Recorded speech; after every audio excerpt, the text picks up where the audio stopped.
Ayan, mga kamisis. Ito na ang ating pangtinola. Sariwang papaya galing sa likod ng aming bahay. Sariwang talbos ng sili. Tanim din namin dito sa paligid ng bahay.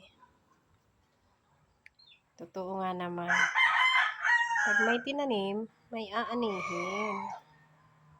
Pagtitinola na po tayo. Ang ating manok galing din dito sa aming harapan ng bahay.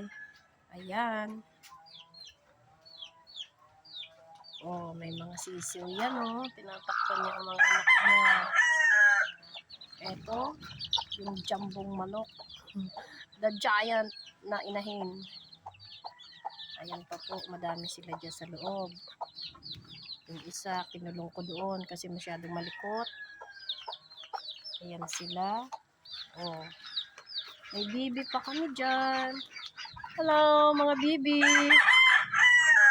Hindi na kayo umiiyak kasi mga busog na kayo. Napapatuka ko lang po sa mga yan. Ayun pa. Mga naggagala sila sa labas ng aming gate.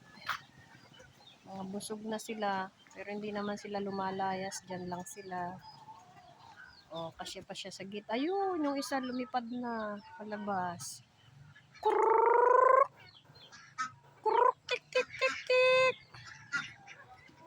Yan, mababait sila. Hindi sila takot sa tao. Kapag tinawag sila, agad lumalapit.